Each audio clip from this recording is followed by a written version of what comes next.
time and ain't got weary. Ooh, in the war, he rode children long time for long.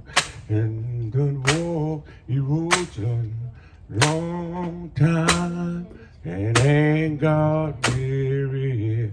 Ooh, and he prayed a long time, real long. And he prayed a long time and ain't got weary. With him just sing his song, children, long time for long.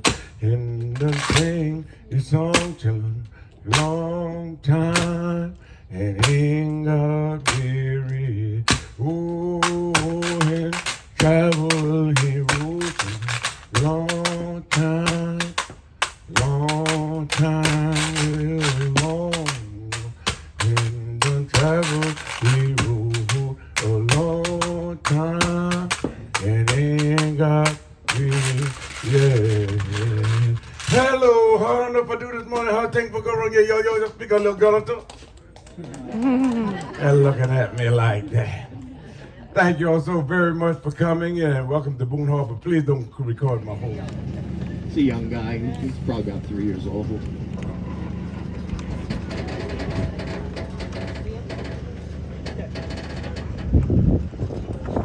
One cubic foot of this oak, when it's freshly cut, weighs about 75 pounds. That's real heavy wood. Used to be used for shipbuilding. In fact, the USS Constitution, old Ironsides, still afloat up in Boston Harbor. Coming up on her 224th birthday here any day now. Horses working, and we have about 50 horses. So they're constantly rotated from the farm to downtown. They'll spend about 2 to 3 weeks downtown and then 2 to 3 weeks out of pasture. So the average palmetto animal only works about 40 to 60% of the year. And the reason we have all these horses is because this is supposed to be a semi-retirement for the animals we get. We buy them from the Amish, so, you know, they're not really supposed to work all the time. That's the whole point. The Amish will get these horses when they're really young, they'll breed them, and they'll work them when they have all that energy. And then when they wear them down a little bit, they can't do that heavy streets here. So Church Street has the big old church on it, and that's St. Philip's. That's an Anglican church that was built there in 1838. So that church is about 23 years old when the Civil War breaks out. Survives the Civil War, it's still standing today. There are over 100 active congregations in downtown Charleston today, which is why we get this nickname, the Holy City. I would say of those 100 active congregations, St. Philip's is my favorite looking church. Now, that nickname, the Holy City, is originally given to us by sailors who were coming into port in Charleston in the 1700s. We were one of the few colonies that allowed freedom of religion, so we had all these different churches, and the sailors would see the steeples before they saw anything else. Before they even saw land, they'd see steeples on the horizon. So they started to call Charleston the Holy City, and we've since embraced that nickname.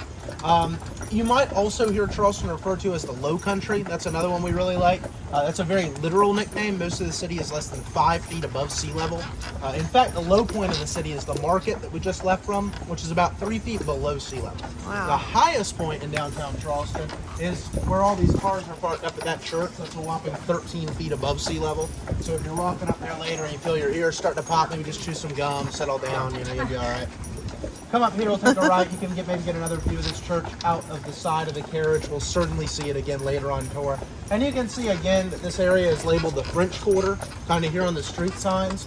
But if you walk through Charleston's French Quarter, which is really like that neighborhood back there, it doesn't look anything like New Orleans, right? That's what people generally think of when they think of a French. Funding for that in the city of Charleston in the early 1900s. So the reverend who opened it, his name was Daniel Jenkins. And he taught all these orphans how to play musical instruments and grouped them into jazz-themed marching bands.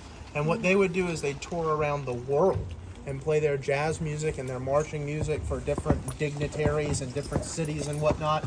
And one of their groups went up and toured the United States and ended their tour in Manhattan, and they popularized this dance that they had invented right here, known as the Charleston. And if you read through the 1920s history, you hear that like the biggest dance craze in the 20s was the Charleston. That was invented right here by orphans at the Jenkins Orphanage. And it's so widely credited to them that if you go to the Library of Congress, in the Library of Congress, they'll tell you that Jenkins Orphans invented the Charleston. There's also a petition now amongst these. Probably get a better look at it. This was the original town's fortifications towards the water. Now, the water that you see down there is naturally occurring groundwater. It comes and goes. It's nothing really to be